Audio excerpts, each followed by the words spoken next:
Christmas exam പ്രിപ്പറേഷൻ്റെ ഭാഗമായി class 7 ഹിന്ദിയുടെ പാഠങ്ങളുടെ റിവിഷനാണ് നമ്മളിനി ഇപ്പോൾ കടന്നു പോകുന്നത്. ബാരിഷ് കെ ബാദ് എന്ന ഓണത്തിന് ശേഷത്തെ ആദ്യത്തെ പാഠത്തിൻ്റെ ആക്ടിവിറ്റീസ് എക്സ്പ്ലെയിൻ ചെയ്യാം. ഒന്നാമത്തെ ചോദ്യം, കഹാനി കെ ആധാർ പർ സഹി യാ ഗലത് കാ നിഷാൻ ലഗായേ. സഹി എന്ന് പറഞ്ഞാൽ ശരി, ഗലത് തെറ്റ്. അപ്പോൾ ശരി ടിക്ക് അല്ലെങ്കിൽ തെറ്റാണെങ്കിൽ തെറ്റ് എന്നുള്ള ചിഹ്നം, നിഷാൻ എന്ന് പറഞ്ഞ ചിഹ്നം എന്നാണ്, അതിടാനാണ് ഒന്നാമത്തെ ചോദ്യം. ഒന്നാമത്തെ, ബച്ചേ ദോസ്തി മേ മസ്ത് രഹത്തെ ഹേ. ബച്ചേ കുട്ടികൾ സൗഹൃദം ആഘോഷിക്കുകയാണ്, സൗഹൃദം വളരെ എൻജോയ് ചെയ്യുകയാണ്, ശരിയാണ്. രണ്ടാമത്തത്, ബച്ചേ ബാരിഷ് മേ ഖേൽത്തെ ഹേ. കുട്ടികൾ ബാരിഷ് കെ ബാദാണ് ഖേൽത്തെ ഹേ, ബാരിഷ് മേ അല്ല, മഴയിലല്ല അവർ കളിക്കുന്നത്, അപ്പോൾ അതുകൊണ്ട് റോങ് ആണത്, ഗലത്ത് ഹേ. ഇനി ബച്ചേ കാഗസ് കി നാവ് ബനാത്തെ ഹേ. നമുക്കറിയാം കാഗസ് കി നാവ് അല്ല, പത്തേ കി നാവാണ് അവർ ഉണ്ടാക്കുന്നത്. പാഠം ഒന്നുകൂടെ വായിക്കുമ്പോൾ മനസ്സിലാവും. ഇനി പത്തേക്ക് നാവ് പലട്ട് ജാത്തി ഹേ. പത്തേക്ക് നാവ് മറിഞ്ഞു പോകുന്നുണ്ട്, അപ്പോഴാണ് നമ്മുടെ കെഞ്ചുവ, ചീങ്ട, ലാൽ കീടം, അതുപോലെ നമ്മുടെ മേണ്ടക്കൊക്കെ വെള്ളത്തിൽ പോകുന്നത്. ഗോകുൽ ഗായ് ബർസാത്തി മോസമേ ദിഖാത്തി ഹേ. അത് ശരിയാണ്, അവിടെ പാഠത്തിൽ പറയുന്നുണ്ട് സിർഫ് ബർസാത്തി മോസമേ, മഴക്കാലത്ത് മാത്രം കാണുന്ന ഒരു കീട ആണ് മഖമലി, സുന്ദർ ലാൽ രംഗക്ക് കീടയാണ് ഗോകുൽ ഗായ് എന്ന് പാഠത്തിൽ പറയുന്നുണ്ട്. കീച്ചഡ് മേ ഗിർനെ പർ ഗുഡ്ഡു രോത്താ ഹേ.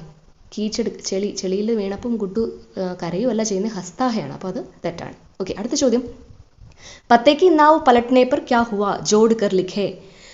തോണി മറിഞ്ഞു കഴിയുമ്പോൾ എന്താണ് സംഭവിച്ചത്, ചേരുംപിടി ചേർക്കുക എന്നുള്ളത് പോലെ ഒരു ഓപ്ഷനാണ് കൊടുത്തേക്കുന്നത്. അപ്പോൾ നമുക്ക് ഈ പാരഗ്രാഫിലുണ്ട് കേട്ടോ, ചീൻട പാനി മേ തൈർക്കർ ടഹനി കി തരഫ് ജാത്ത ദിഖ. ടഹനി എന്ന് പറഞ്ഞാൽ കൊമ്പ്, ഡാൽ. അപ്പോൾ ഇതാണ് ചേരുന്ന സാധനം, പാനി മേ തൈർക്കർ ടഹനി പർ ആകയ. തോണി മറിഞ്ഞപ്പോൾ ഇവരൊക്കെ എന്ത് ചെയ്തു എന്നുള്ളതാണ് ചോദ്യം. അടുത്തത്, നാവ് കെ നീച്ചേ സേ കീടേ കാ കാലാ മുഖ് ദിഖായി പടാ. അപ്പോൾ കീട, ലാൽക്കാല കീട എന്താ പറ്റിയത്, പത്തേക്ക് നാവ് കെ നീച്ചേ ദിഖായി പടാ. ഇലയുടെ അടിയിൽ, തോണിയുടെ അടിയിലാണ് ഈ കീട ഉണ്ടായിരുന്നത്.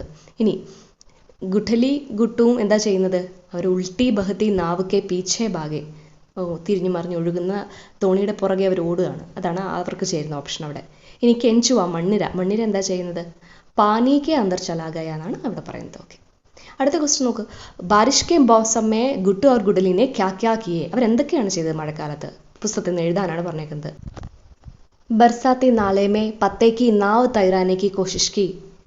नाव में एक चींटा, कोसम के पेड़ पर रहने वाला एक लाल काला कीड़ा, एक केंचुआ और एक मेंढक को बिठा दिया. उल्टी बहती नाव के पीछे भागे. गोकुल गायों को एक मैचेस की डिब्बी में इकट्ठा करके स्कूल में दोस्तों को दिखाते हैं.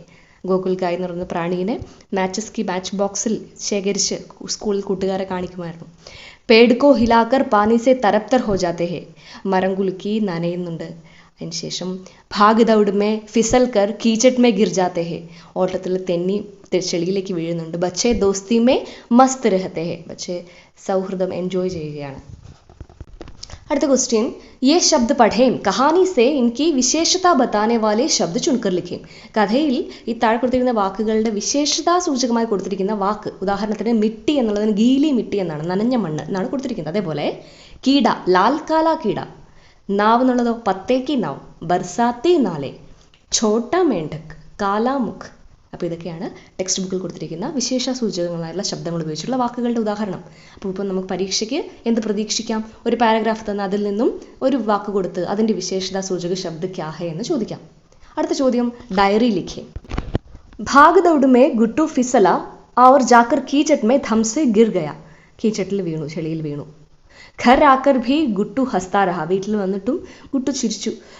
വഹ് യാദോ മേ ഖോ ഗയ. അവൻ ഓർമ്മകളിൽ മുഴുകി. ഗുട്ടു കി ഡയറി ലിഖേ. ഇതാണ് ചോദ്യം. അപ്പോൾ നോക്കുമ്പോൾ ഡയറിയിൽ എന്തൊക്കെ വേണം, താരീഖ്, ഡേറ്റ് വേണം. മുഖ്യ ഘടനാവും കാ ഉല്ലേഖ്, പ്രധാനപ്പെട്ട സംഭവങ്ങളുടെ ഉല്ലേഖ് വേണം. അപ്നാ വിചാർ, സ്വന്തം വിചാർ വേണം. ആത്മനിഷ്ഠ ശൈലി ആയിരിക്കണം. ഞാനാണ് എഴുതുന്നത്, അപ്പോൾ ഡയറിക്ക് എൻ്റെ എന്നുള്ള രീതിയിലുള്ള ആത്മനിഷ്ഠ ശൈലി വേണം. വലതുവശത്ത് മുകളിൽ ഡേറ്റ്, ദിവസം. ഒരു ഉദാഹരണം നോക്കാം. ആജ് കിത്തന മസാ ഥാ. ഇന്നെന്ത് രസമായിരുന്നു. ബാരിഷ് കാ മൗസം ഹമേഷ അച്ഛാ ലഗ്താ ഹേ. മഴക്കാലം എന്നും വളരെ രസമാണ്. ബർസാത്തി നാളെ മേ പത്തേക്ക് നാവ് തൈരായ. एक चींटी, कोसम के पेड़ के लाल काला कीड़ा, एक केंचुआ और एक मेंढक को नाव में बिठा दिया. गुठली ने नाव छोड़ने में मदद किया. गुठली सहायिച്ചു. फिर चांदनी के तले गोकुल गाय को देखा. गोकुल गाय ने കണ്ടു. कितना सुंदर मखमली लाल रंग की कीड़ी होती है गोकुल गाय. അതൊരു ആത്മനിഷ്ഠ ഭാഷ എന്നുള്ള രീതിയിൽ ഉൾപ്പെടുത്തിയതാണ്. പാഠത്തിലെ തന്നെ കാര്യങ്ങളാണ് ഇതെല്ലാം. पेड़ जोर हिलाने से गुठली पानी से तरबतर हो गया. भाग दौड़ में कीचड़ में थम से गिर पड़ा. बहुत हंसा.